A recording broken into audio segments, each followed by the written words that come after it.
Hi everyone, and thank you for joining us today on ClueCon Weekly. So today I'm going to start with our announcements like usual, and then we're going to go into our blog spot and we are going to be talking about an age-old question: is technology disconnecting us? And then we're going to introduce Daniel-Constantin Mierla, and he's going to be talking about Kamailio and what's been going on with that project. So first, a few announcements. Evan McGee, the CTO of SignalWire, is actually speaking at the RTC conference. So if you are attending that conference, definitely go and watch his talk. Go up and ask him any questions you have. He would love to answer those. And then another fun announcement is the Wednesday of ClueCon, we actually have a brand new networking event that we've never had before, and it's taking place at Land and Sea in Chicago. And what that means is an open bar and lots of fun games. There's giant Jenga, there's going to be Mario Kart, there's bocce ball, all kinds of different games, board games, like sporty games. Just come out, find out what that is. I promise you'll have a lot of fun. And then my favorite announcement is for ClueCon this year, in honor of our 15th anniversary, we are going to bring back one retro t-shirt from one of the ClueCons of years past. So if you've been to all the ClueCons and you have a favorite t-shirt, or if you've only been to one and you're so jealous of somebody else's t-shirt, or maybe you've been to none but there's something that catches your eye that you'd like to get your hands on, definitely go to our website homepage. We've got all the options for the different t-shirts that we're going to bring back, and you need to vote for which one you want to see. I know I have a favorite that I really want to see. I'm sure you do too. So be sure to vote because one of them is coming back. And then, of course, while you're on our website anyway, check out our speaker list. We just started announcing our first round of speakers. We're going to be announcing some new ones soon. Go see if you find any familiar faces, see if any of the talks interest you, and check that out. Also, be sure to make sure to stay updated on our social media pages because there's a couple more, just a few more flash sales that we have in the works. So if you're looking for the perfect time to register for ClueCon, follow us on Facebook and Twitter. And then last but not least, if you're interested in FreeSwitch or OpenSIPs training, there are still seats available at ClueCon this year, but not for long, so make sure to go sign up for that on our website. All right, that's all the announcements I have for today, but before we introduce Daniel, we are going to go into our blog spot. Hi, I'm Madison. I am Abby. And you're watching ClueCon Weekly. So today we are talking about a topic that has been debated for centuries, and that is technology disconnecting us? I don't agree. No. You don't think so? I don't think so. Oh, but we hear it all the time, like in the news, ironically on Facebook. People tell me in anecdotes all the time. They say, oh, I was walking in the park the other day and every single person I came across was on their cell phone. Oh, I was sitting in the restaurant and this whole family was sitting and texting on their cell phones and playing games, and how rude, how dare they? Isn't it a shame that no one can be connected anymore? You don't buy it? I don't buy it. Well, I will concede that texting while you're at the dinner table is very rude. Yeah. There's no arguing that. That is rude. And, if you're in the park, you should enjoy the weather. It's, the park is nice. But I really do not, I agree with you. I don't think that technology is disconnecting us. In fact, I might even argue that technology is connecting us too much. Oh, yeah. Yeah. Insert push notification here. Bing, bing, bing, bing, bing, bing, bing, bing, bing, bing. Like you can't escape. No. And my favorite anecdote to bring up is just how we always hear like, millennials are always taking pictures of their food before they post it, or my uncle is always oversharing on Facebook, and I don't want to know about half the stuff he's posting. That stuff for Thanksgiving dinner, okay? and it is a lot, but I really think that that's not new behavior. Humans are very, very social creatures. Historically, that is how we've been able to survive. Yeah. I mean, just logically, when you're in a community, when you're in a pack, it's easier to survive based on if you're just one little human all alone in the wilderness. So the way we connect with people and form these communities is sharing how we feel and kind of thinking the same things and kind of thinking as kind of a hive mind. And I think that's why we're seeing all these behaviors. It's just they're announced more. They're more in your face. You can't really escape it. Sure. It's not new though. It's a little, it can be intrusive at times. I mean, think about all the times where you've been sleeping and your Slack channel dings and dings and dings, and you're getting private messages here and Snapchats here and Instagram here. It can be a little bit intrusive, but like you said, it's just our way of connecting to one another on a human level. Yeah, and that brings up the good point with all the Slack notifications when you're trying to sleep, is just there are other people on the other side of those phones. So when you see someone texting in the park, like, these texts aren't going into the ether. Like, somebody is on the other side responding, and they're having a real conversation. Or even if you're just playing words with friends, like, you're playing a game with your friend, and you're communicating with other people. Even just memes, like, somebody made that meme, and you liking it is communicating that, yes, I'm a part of the group that likes this. Yes, and that's another thing. When I was a kid, or I'm sure when a lot of us were kids, we didn't really have social media. There was MySpace, but that was a little tricky. I was not allowed to have a MySpace when I was a kid. So it was really hard to kind of find your tribe, so to speak, find your community. And you would do things as a kid and think, is that normal? Is that abnormal? Am I weird for doing that? Am I, this, that, or the other? You never really know where you fit in, and you kind of felt alone. But now we have social media, and we can share with each other, and not even just social media, but things like the apps that we use to play games. Or Facebook groups. Or Facebook That's groups. A good example. Yes, that's a really good example. You can find, there are countless Facebook groups for all kinds of hobbies, or people that you want to follow, like celebrities and like people that you like and that other people like, and you can bond over that and really get into a solid groove and community and be part of one. And that's like those are like real connections. I'm also, that makes me think of like gamers, like video gamers. Like the people that I don't play games, but I know my brother does, and the people he meets over those games are like really his friends. Like, he knows about them, they know about him, they share an actual connection. Or even just like, we work remote, and we have real personal connections with people we only see once a year. But we are still able to communicate with them, and I feel like we are legitimately connected. And it also makes me laugh because, again, like, none of these concepts are new. Like, back in like 1876, when they invented the telephone and everyone was finally like using the telephone, everyone was so scared that they were gonna be disconnected from this. They were like, oh, how will I know the proper etiquette, and will we ever need to talk face to face again? And nowadays it's like, why does no one talk on the phone anymore? Can't you pick up the phone and call grandma? No, grandma knows how to text. My grandma knows how to text. So I think it's just, things are changing, and I think we're more connected than we've ever been, because we have an entire world of people that we can communicate with like that. And that's something too, is like you mentioned with people that we only see once a year at ClueCon. They're people from different countries. How would you have communicated with people from different countries before we had the internet or this technology or social media? You have to send a letter, fly, take a boat. And those things take days, if not weeks or months. So you couldn't be that connected, right? Or like, you'd have to call them on the phone, but you'd have to have met them first. Otherwise you're just calling random people. But now you can meet people that you've never even met face to face. Absolutely. It's crazy awesome. So I definitely think that technology has made us all more connected, maybe a little bit too connected. People are always expecting you to respond, like those Slack messages. They're like, why aren't you responding? I'm like, well, it's midnight. And I'm sleepy. But for sure, I think people are more connected now than they've ever been. And be that good or bad, it's not, technology is not disconnecting us. And I wonder what it'll be like in like another 10 years, what people will be saying, or 50 or 100.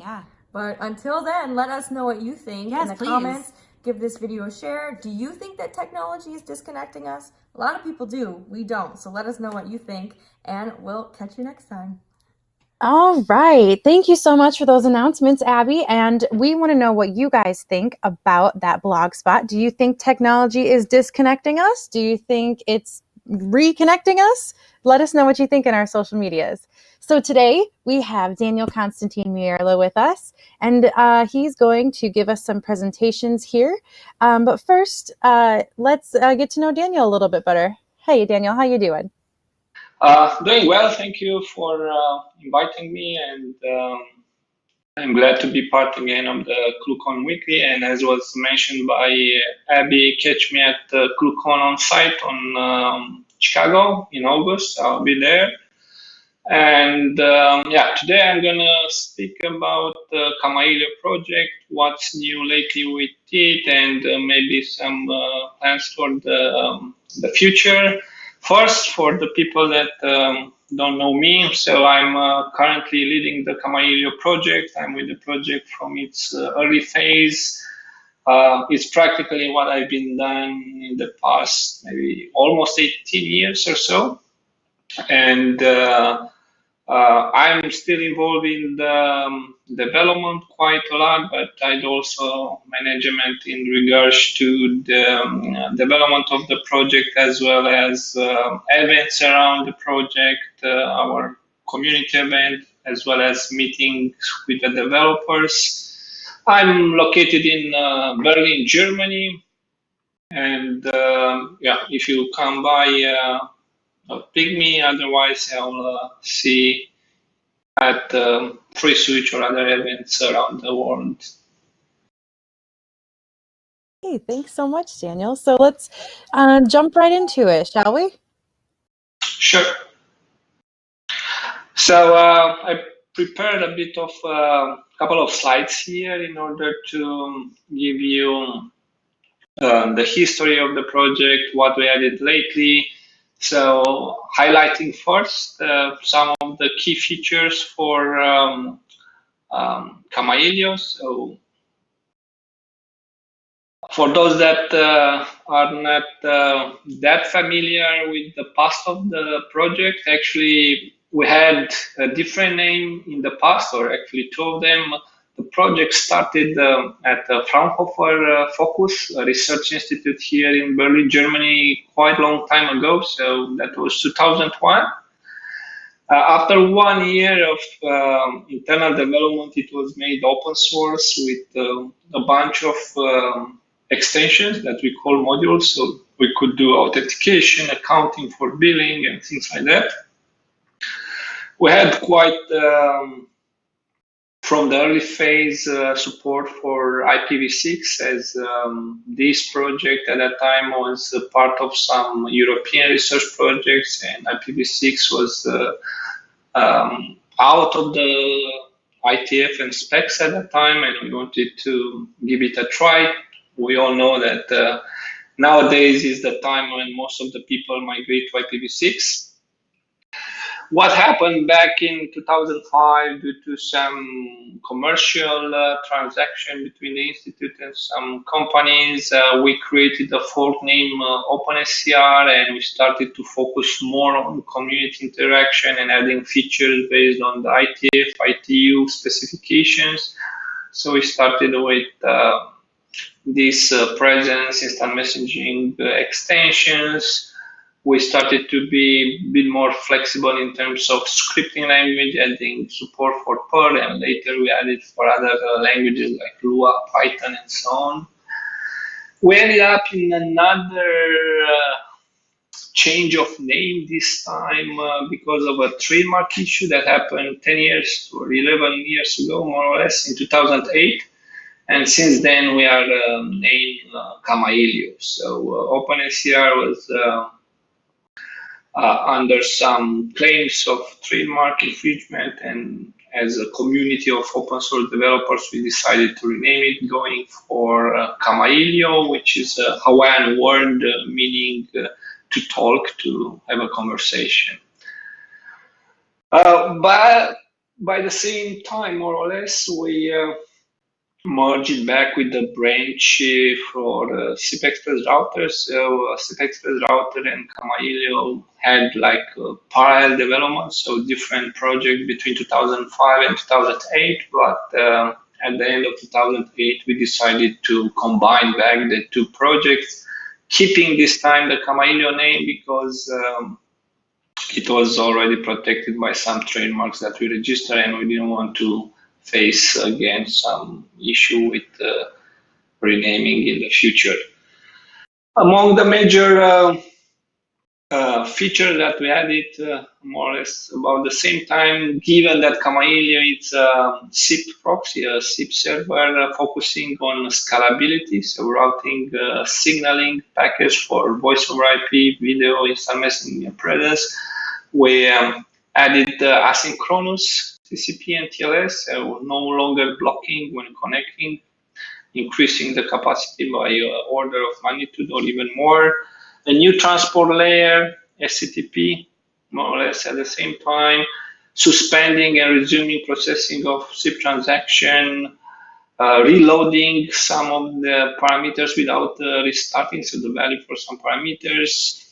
Quite a lot of extensions going to IMS voice over LTE, which is now a trendy 5G direction.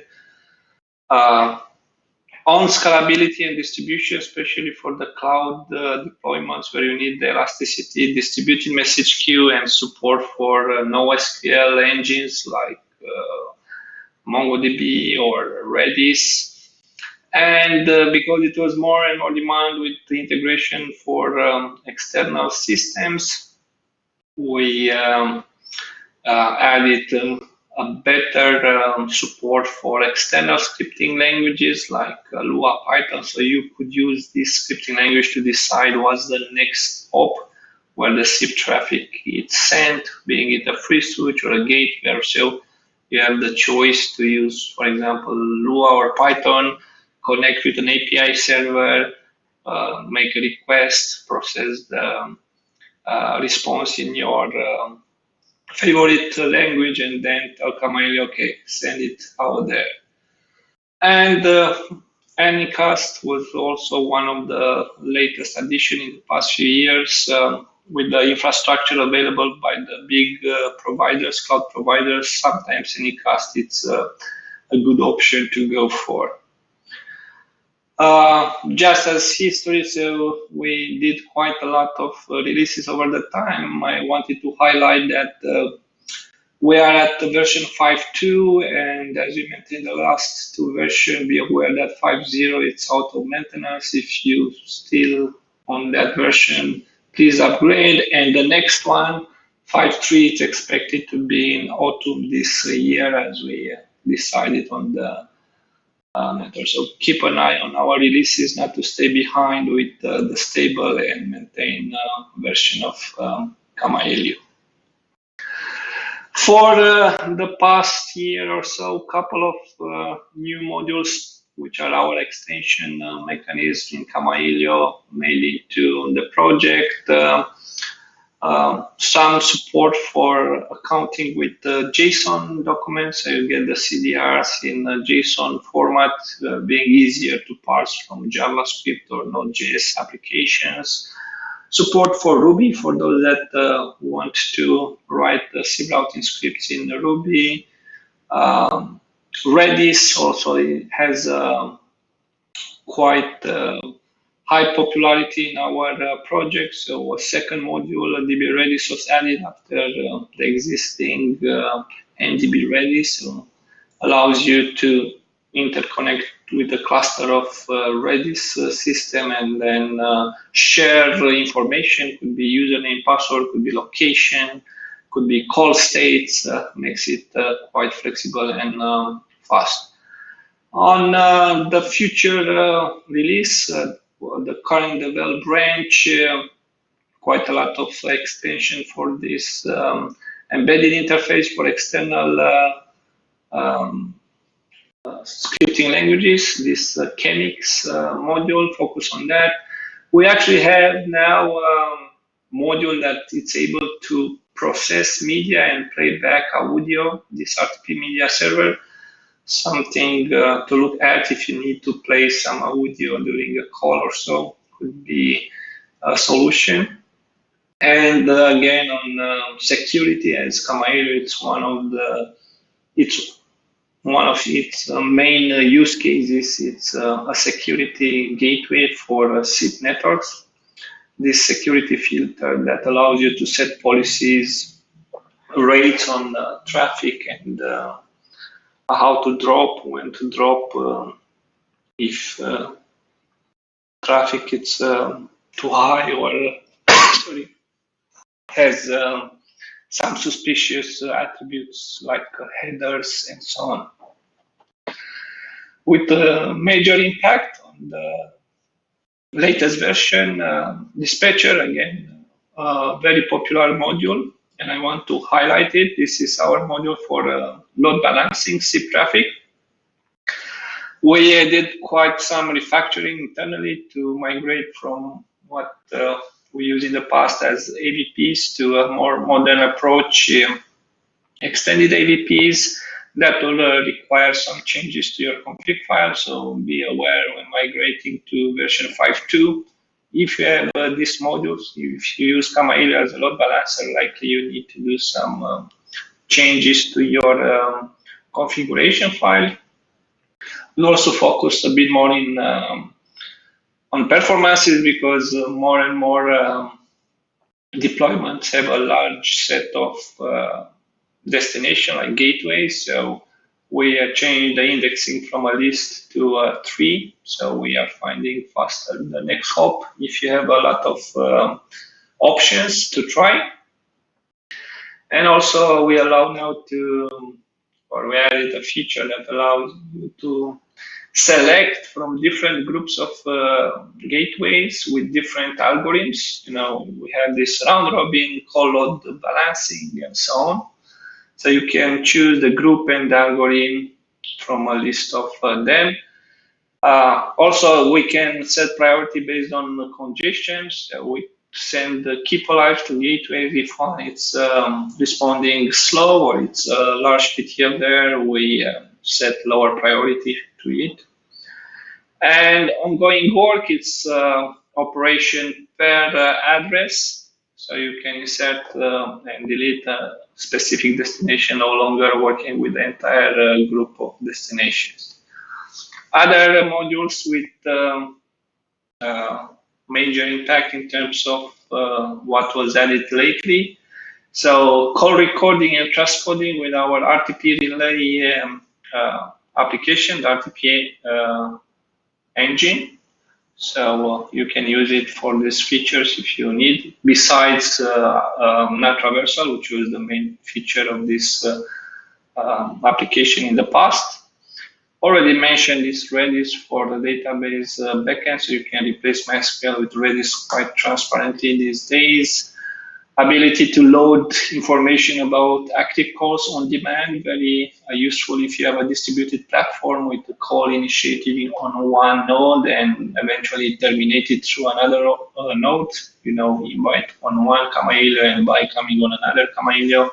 So you can transfer states from the initial node to the second node at the time of processing.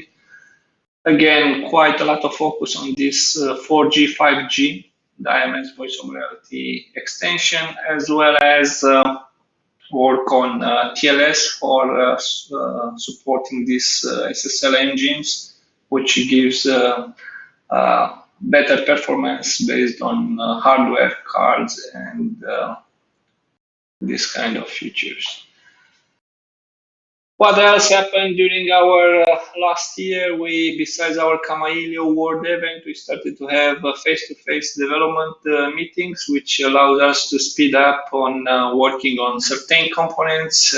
Just highlighting it here, if people want to join, it's a free event. We aim to have another one in autumn, likely to be again in Düsseldorf. So if you want to get in touch with developers, hack a bit together, doesn't have to be Kamailio, you can work on FreeSwitch as well. You can join us without any issue.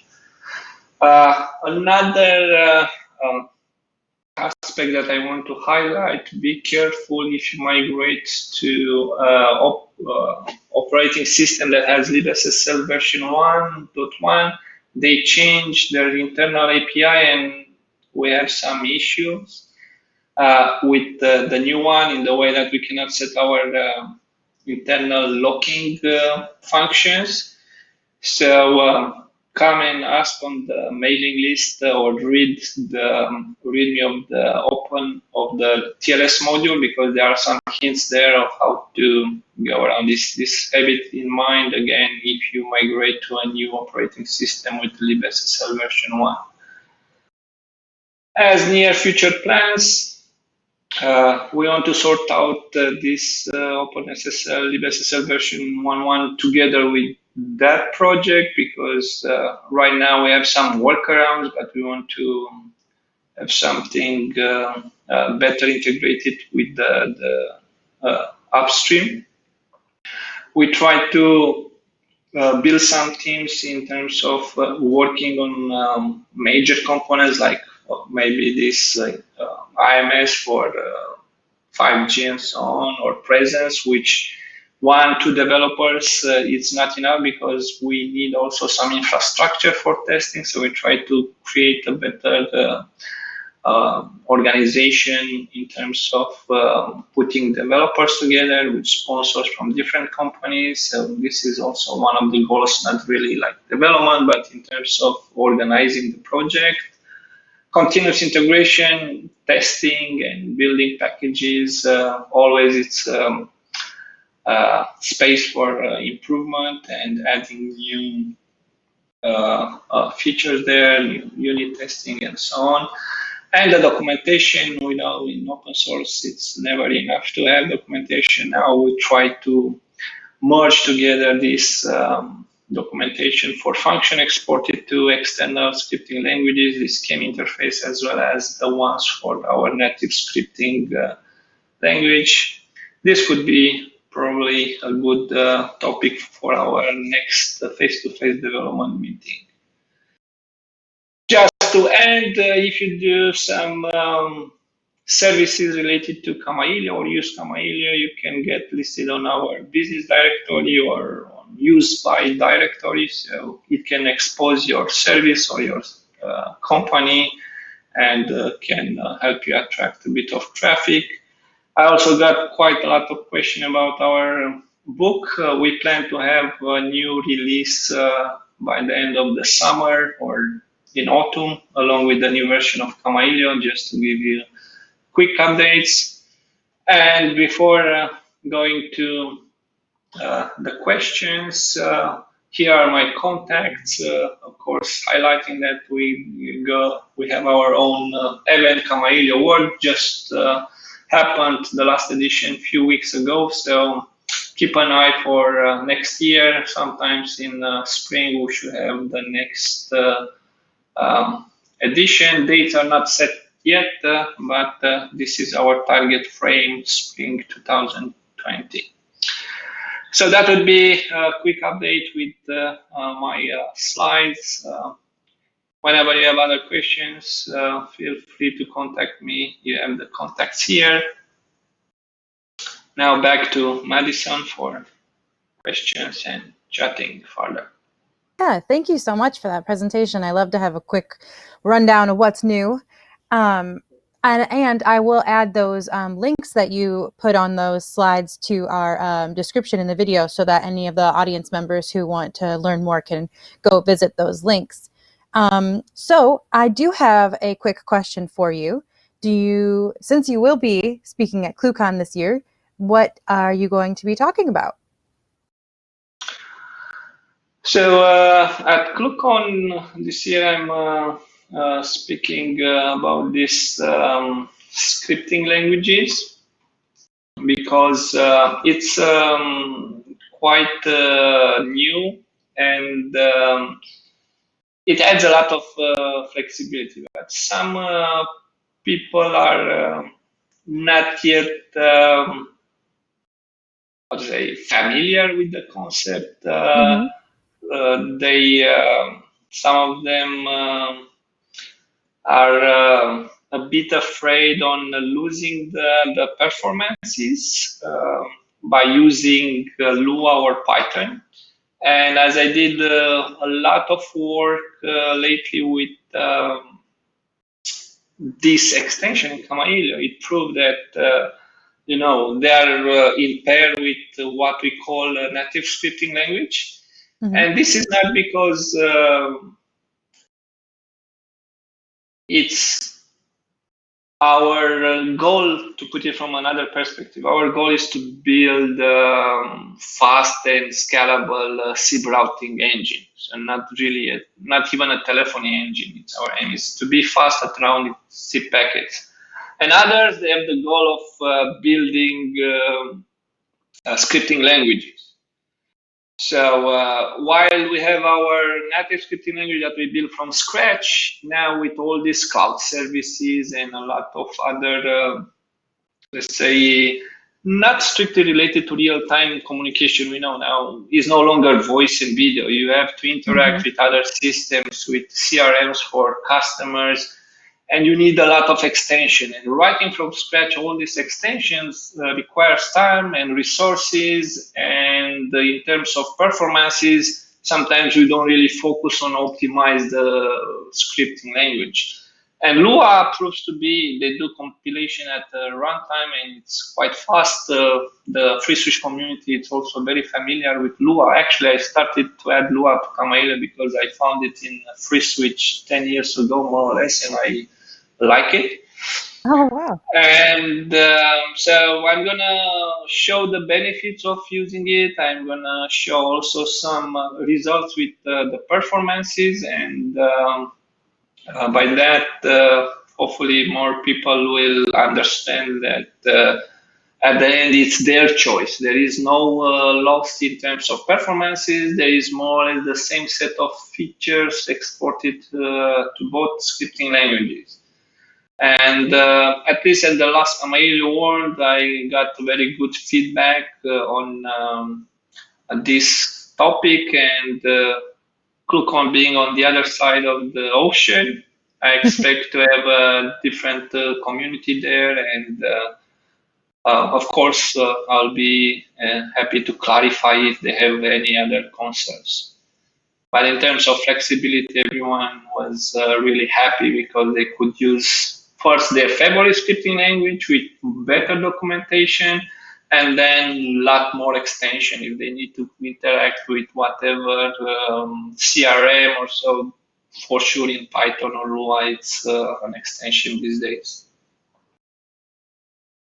And just like the plug, I think also Fred will be there to speak about Kamailio. So I'm trying to cover a bit this new part, a bit more technical, but Fred will try to clarify it or expose the usefulness of Kamailio from, benefits of scalability and other aspects. So.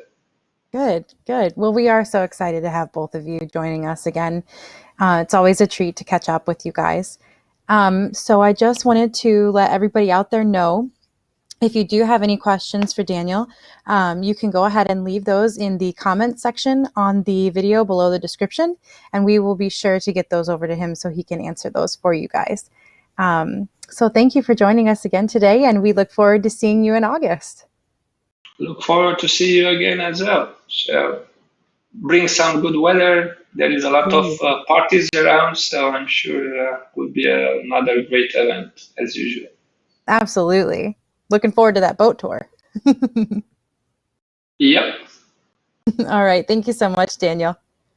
You're welcome. So everybody stay tuned for our guest next week, Lorenzo Manera, and we'll go ahead and see you next time.